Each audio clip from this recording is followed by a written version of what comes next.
ಶ್ರೀ ಸವಿತಾ ಮಹರ್ಷಿ ಜಯಂತಿ ಹಾಗೂ ಹಡಪದ ಅಪ್ಪಣ್ಣ ಜಯಂತಿ ಕಾರ್ಯಕ್ರಮ ನಮ್ಮಂಥ ದಮನಿತ ಸಮುದಾಯಕ್ಕೆ ನಮ್ಮ ಅಹವಾಲು ತಿಳಿಸಲು ಮುಖ್ಯ ವೇದಿಕೆಯಾಗಿದೆ. ಆದರೆ ಈ ಜಯಂತಿಯ ನಿರ್ವಹಣೆಯನ್ನ ಮಾಡುವ ಕನ್ನಡ ಮತ್ತು ಸಂಸ್ಕೃತಿ ಇಲಾಖೆಯ ಅಧಿಕಾರಿಗಳು ಜಯಂತಿಯ ಪೂರ್ವಭಾವಿ ಸಭೆಗಳಿಗೆ ನಮ್ಮನ್ನ ಆಹ್ವಾನಿಸದೆ ಕಡೆಗಣಿಸುವ ಕೆಲಸ ಮಾಡುತ್ತಿದ್ದಾರೆ ಎಂದು ಜಿಲ್ಲಾ ಸವಿತಾ ಸಮಾಜದ ಚಿಕ್ಕಮಗಳೂರು ಜಿಲ್ಲಾಧ್ಯಕ್ಷರಾದ ವಿಶ್ವನಾಥ್ ಸಂಕಲ್ಪ ಆಕ್ರೋಶ ವ್ಯಕ್ತಪಡಿಸಿದ್ದಾರೆ. ಜಯಂತಿ ಆಚರಣೆ ಮಾಡಬೇಕು ಅಂತೇಳಿ ನಾವು ಇಡೀ ರಾಜ್ಯಾದ್ಯಂತ ಮೊದಲನೇ ಬಾರಿಗೆ ಚಿಕ್ಕಮಗಳೂರು ಜಿಲ್ಲೆಯಲ್ಲಿ ಪತ್ರ ಚಳವಳಿ ಬಹಿರಂಗವಾದಂಥ ಅಭಿಯಾನ ಸಹಿ ಸಂಗ್ರಹ ಅಭಿಯಾನವನ್ನು ಮಾಡಿ ನಮ್ಮ ಹೋರಾಟದ ಪ್ರತಿಫಲವಾಗಿ ಘನ ಸರ್ಕಾರ ನಮಗೆ ಜಯಂತಿಯನ್ನು ಆಚರಣೆ ಮಾಡೋಕ್ಕೆ ಅವಕಾಶ ಕೊಟ್ಟಿದೆ.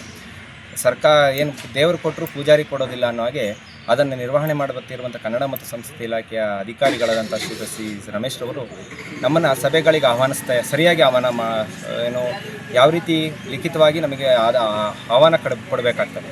ನಮ್ಮ ಕಚೇರಿ ಇದೆ, ದೀಪ ನರಸಿಂಹ ಬಳಿ ನಮ್ಮ ಕಚೇರಿ ಇದೆ. ಆ ಕಚೇರಿಗೆ ಲಿಖಿತವಾಗಿ ನಮಗೆ ಮುಂಚೆನೇ ಒಂದು ತಿಂಗಳ ಮುಂಚೆಗೆ ನಮಗೆ ಆದೇಶವನ್ನು ಕೊಟ್ಟು ಪೂರ್ವಭಾವಿ ಸಭೆಗೆ ಕರಿಬೇಕು. ಅಪರ ಜಿಲ್ಲಾಧಿಕಾರಿಗಳಿಗೆ ಮನವಿ ಸಲ್ಲಿಸಿದ ಬಳಿಕ ಮಾತನಾಡಿದ ಅವರು, ಶ್ರೀ ಸವಿತಾ ಮಹರ್ಷಿಯವರ ಜಯಂತಿ ಆಚರಣೆ ಹಾಗೂ ಸವಿತಾ ಸಮಾಜ ಅಭಿವೃದ್ಧಿ ನಿಗಮ ಮಾಡಬೇಕೆಂದು ಜಿಲ್ಲಾ ಸವಿತಾ ಸಮುದಾಯ ಮೀಸಲಾತಿ ಒಕ್ಕೂಟದ ಅಡಿಯಲ್ಲಿ ಜಿಲ್ಲಾ ಸವಿತಾ ಸಮಾಜ ಚಿಕ್ಕಮಗಳೂರು ಈ ಸಂಘಟನೆಯ ಮುಖಂಡರುಗಳಾದ ನಾವುಗಳು ಆಜಾದ್ಪಾ ವೃತ್ತದಲ್ಲಿ ಸಹಿ ಸಂಗ್ರಹ ಅಭಿಯಾನ ನಡೆಸಿದ ಪರಿಣಾಮ ನಮ್ಮ ಒತ್ತಾಯಕ್ಕೆ ಮಣಿದು ಘನ ಸರ್ಕಾರ ಶ್ರೀ ಸವಿತಾ ಮಹರ್ಷಿ ಜಯಂತಿ ಆಚರಣೆಯನ್ನ ಜಾರಿಗೊಳಿಸಿದೆ. ಇಂತಹ ಜಯಂತಿ ಆಚರಣೆಯ ಪೂರ್ವಭಾವಿ ಸಭೆಗೆ ಲಿಖಿತವಾಗಿ ಅಧಿಕೃತವಾಗಿ ಆಹ್ವಾನಿಸಬೇಕು. ಕುವೆಂಪು ಕಲಾಮಂದಿರದಲ್ಲಿ ಸಭಿಕರಿಗೆ ಕುಡಿಯುವ ನೀರಿನ ವ್ಯವಸ್ಥೆ, ಸುಸಜ್ಜಿತ ಧ್ವನಿವರ್ಧಕ ವ್ಯವಸ್ಥೆ ಮಾಡಬೇಕೆಂದು ಒತ್ತಾಯಿಸಿದ್ದಾರೆ. ಬರೀ ನಮ್ಮ ಸವಿತಾ ಸಮಾಜದವ್ರನ್ನೇ ಅಲ್ಲ, ಈ ಸವಿತಾ ನಮ್ಮ ಜೊತೆಗೆ ಬೇರೆ ಬೇರೆ ದಲಿತ ಪರ, ಹಿಂದುಳಿದ ಪರ ಎಲ್ಲ ಸಂಘಟನೆಗಳ ಮುಖಂಡರುಗಳು ಬಂದರೆ ಅವ್ರನ್ನೂ ಕೂಡ ಆಹ್ವಾನಿಸ್ಬೇಕು. ಆ ರೀತಿ ಆಹ್ವಾನಿಸಿದಾಗ ಬೇರೆ ಬೇರೆಯವ್ರದ್ದು ಒಂದೊಂದು ಯೋಚನೆಗಳಿರ್ತವೆ, ಲಹರಿ ಅವರು ಕೂಡ ನಮಗೆ ಗಮನಕ್ಕೆ ಬರ್ತದೆ. ಬರೀ ಸರ್ಕಾರದಲ್ಲಿ ಈಗ ಅಲ್ಲಿ ಕಾರ್ಯಕ್ರಮ ನಡೆದಾಗ ಭಾಷಣಕಾರನ ಕರೆದು ಅಲ್ಲಿಗೆ ಸೀಮಿತಗೊಳಿಸ್ತಿದ್ದಾರೆ. ನಾವು ಭಾಳಷ್ಟು ಬಾರಿ ಕೇಳ್ತಾ ಇರೋದೇನೆಂದರೆ, ಘನ ಸರ್ಕಾರಗಳು ಏನು ನಮ್ಮಂಥ ಹಿಂದುಳಿದ ವರ್ಗಗಳಿಗೆ ಕೊಡುವಂಥ ಸಹಾಯಹಸ್ತಗಳು ನಮಗೆ ತಲುಪಬೇಕು ಅಂದರೆ ಅಂಥ ಸರ್ಕಾರದ ಇಲಾಖೆ ಅಧಿಕಾರಿಗಳನ್ನು ಕರೆಸಿ ಅದನ್ನು ನಮಗೆ ಮನವರಿಕೆ ಮಾಡುವಂಥ ಪ್ರಯತ್ನ ಮಾಡಬೇಕು ಅಂತೇಳಿ ಕೇಳ್ಕೊಂಡಿದ್ದೀವಿ. ಆದರೆ ಇದುವರೆಗೂ ಯಾವುದೂ ಆಗಿಲ್ಲ. ಹಾಗಾಗಿ ಅಂಬೇಡ್ಕರ್ ಸಹಾಯಹಸ್ತ ಯೋಜನೆ ನಮಗೆ ಭಾಳ ಸಿಗ್ತಾ ಇದೆ, ಆದರೆ ಭಾಳಷ್ಟು ಜನ ನಮ್ಮ ಕ್ಷೌರಿಕರು ಅದನ್ನು ಪಡ್ಕೊಂಡಿಲ್ಲ. ಅದನ್ನು ಮಾಡುವಂಥ ಕೆಲಸವನ್ನು ಕೂಡ ಮಾಡಬೇಕು. ಜೊತೆಗೆ ಕನ್ನಡ ಮತ್ತು ಸಂಸ್ಕೃತಿ ಇಲಾಖೆಯ ಕುವೆಂಪು ಕಲಾಮಂದಿರ ನೋಡಿದ್ರೆ ಅವ್ಯವಸ್ಥೆಯ ಆಗರವಾಗಿದೆ.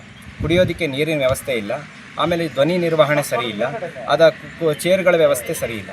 ಹೀಗಾಗಿ ಇವೆಲ್ಲವನ್ನು ಕೂಡ ನಿರ್ವಹಣೆ ಮಾಡಿ ಎಲ್ಲಿ ದುಡ್ಡು ಎಲ್ಲಿ ಹೋಗ್ತಾಯಿದೆ, ಕುವೆಂಪು ಕಲಾಮಂದಿರಕ್ಕೆ ಬರ್ತಿರುವಂಥ ನಿರ್ವಹಣೆಗೆ ಬರ್ತಿರುವಂಥ ಹಣ ಎಲ್ಲಿ ಹೋಗ್ತಿದೆ, ಬರ್ತಿರುವ ಸಭಿಕರಿಗೆ ಯಾಕೆ ಅದಕ್ಕೆ ಸರಿಯಾದ ಅನುಕೂಲ ಸಿಗ್ತಾಯಿಲ್ಲ, ಇವೆಲ್ಲವನ್ನು ಕೂಡ ನಮಗೆ ಸರಿಯಾಗಿ ಮಾಡಿಕೊಡ್ಬೇಕು.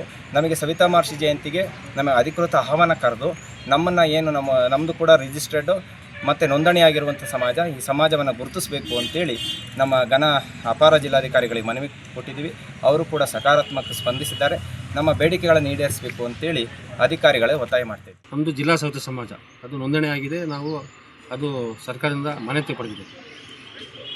ಈ ಸರ್ಕಾರ ವತಿಯಿಂದ ಏನು 33 ಜಯಂತಿ ಆಗುತ್ತೆ, ಈ ದಾರ್ಶನಿಕರು ಮಹನೀಯರು ಬುದ್ಧ, ಬಸವ, ಅಂಬೇಡ್ಕರ್ ಅಂತೆ ನಮ್ಮ ಸವಿತಾ ಮಹರ್ಷಿನು ಒಂದು ಹಡಪದ ಅಪ್ಪಣ್ಣ ಜಯಂತಿ ವರ್ಷಕ್ಕೆ ಎರಡು ಜಯಂತಿ ಬರುತ್ತೆ. ಆ ಜಯಂತಿಗೆ ಒಂದು ತಿಂಗಳು ಮುಂಚೆ ಇಲ್ಲಿ DC ಕಚೇರಿಯಲ್ಲಿ ಒಂದು ಪೂರ್ವಭಾವಿ ಸಭೆ ಕರೀತಾರೆ. ಆ ಸಭೆಯ ಅಂದರೆ ಉಸ್ತುವಾರಿಯನ್ನು ನಮ್ಮ ಇವರು ಕನ್ನಡ ಸಂಸ್ಕೃತಿ ಇಲಾಖೆಯ ಸಹಾಯಕ ನಿರ್ದೇಶಕರಾದ ಅವರು ಡಾಕ್ಟರ್ ಸಿ ರಮೇಶ್ ಅವ್ರು ಕರೆದು ಮಾಡಬೇಕು. ಅವ್ರು ಏಕಾಏಕಿ ಯಾವುದೋ ಒಂದು ಸಂಘಟನೆ ಕರೆದು ಅವ್ರು ಬೇಕಾದರಂಗೆ ನಮಗೆ ಅಂದರೆ ನಮಗೆ ಮಾಹಿತಿನೇ ಇಲ್ಲ, 3:30 ಅಂತಾರೆ, 3 ಗಂಟೆ ಒಳಗೆ ಮುಗಿಸಿರ್ತಾರೆ. ಹಾಗಾಗಿ ಇವತ್ತು ಮನವಿ ಕೊಟ್ಟಿದ್ದೀವಿ ನಾವು. ಈ ಮನವಿ ಏನಪ್ಪ ಅಂತಂದರೆ, ನಮಗೆ ವರ್ಷ ಏನು ದೇವರದರಸು ಜಯಂತಿ ಅವರಿಗೆಲ್ಲ ಬಂದು ನಮಗೆ ಒಂದು ಪತ್ರವನ್ನು ಕೊಡ್ತಾರೆ. ಅವ್ರ ಇಲಾಖೆಯಿಂದ ಆ ಥರ ಮಾಡಬೇಕು. ಮತ್ತು ಅಂದರೆ ಒಬ್ರಿಗೊಂಥರ ಮಾಡ್ತಾರೆ. ಅದನ್ನು ಸಂಪೂರ್ಣ ತನಿಖೆ ಮಾಡಬೇಕು. ತನಿಖೆ ಮಾಡಿ ಈಗೇನು 33 ಜಯಂತಿ ಖರ್ಚು ವೆಚ್ಚಗಳು ಇರ್ಬೋದು, ಪ್ರತಿಯೊಂದು ಅವ್ರು ಬೇಕಾದ ರೀತಿಯಲ್ಲಿ ಮಾಡ್ತಾರೆ. ಅವರು 2 ಇಲಾಖೆ ನಿಭಾಯಿಸ್ತಾರೆ. ಈಗ ಒಂದು ಡಾಕ್ಟ್ರ್ ಭಟ್ರ ಅಂದರೆ ಒಂದು ಭಟ್ರ ಅಲ್ಲ, ಒಂದು ಪಶುವೈದ್ಯ, ಒಂದು ಕನ್ನಡ ಸಂಸ್ಕೃತಿ ಇಲಾಖೆ. ಅದನ್ನು ನಾವು ಕೇಳ್ತಾ ಇಲ್ಲ. ಈಗ ಮಾಹಿತಿ ಕಾಲ ಕೇಳ್ತೀವಿ. ಈಗ 33 ಜಯಂತಿ ಖರ್ಚು ವೆಚ್ಚಗಳು ಇರ್ಬೋದು, ಪ್ರತಿಯೊಂದು ಇರ್ಬೋದು. ಮತ್ತು ಮಾನ್ಯ DC ಅವರಿಗೆ, ಎಲ್ಲ ಸಂಬಂಧಪಟ್ಟ ಇಲಾಖೆಯವರಿಗೆ ಎಲ್ಲರಿಗೂ ನಾವೆಲ್ಲ ಈಗ ಒಂದು ಮನವಿ ಕೊಡ್ತೀವಿ. ಮತ್ತು ಮುಂದೆ ಅಂದರೆ ಲೋಕಾಯುಕ್ತಕ್ಕೂ ನಾವು ತನಿಖೆ ಮಾಡಲಿಕ್ಕೆ ಇದು ಮಾಡ್ತೀವಿ. ನಾವು ನ್ಯಾಯ ಕೊಡಿಸ್ಬೇಕಂತೇಳಿ ಈ ಮೂಲಕ ಮಾಧ್ಯಮವನ್ನು ಕೇಳ್ತೀವಿ. ಸವಿತಾ ಸಮಾಜದ ತಾಲೂಕು ಅಧ್ಯಕ್ಷರಾದ ಸತ್ಯನಾರಾಯಣ್, ಜಿಲ್ಲಾ ಸವಿತಾ ಸಮಾಜದ ಉಪಾಧ್ಯಕ್ಷರಾದ ಟೈಟಾನಿಕ್ ಮಂಜುನಾಥ್, ಹೋರಾಟಗಾರರಾದ ಗೌಸ್ ಮೊಹಿಯುದ್ದೀನ್, ದಲಿತ ಮುಖಂಡರಾದ ಕಬ್ಬಿಗೆರೆ ಮೋಹನ್ ಮುಂತಾದವರು ಉಪಸ್ಥಿತರಿದ್ದರು.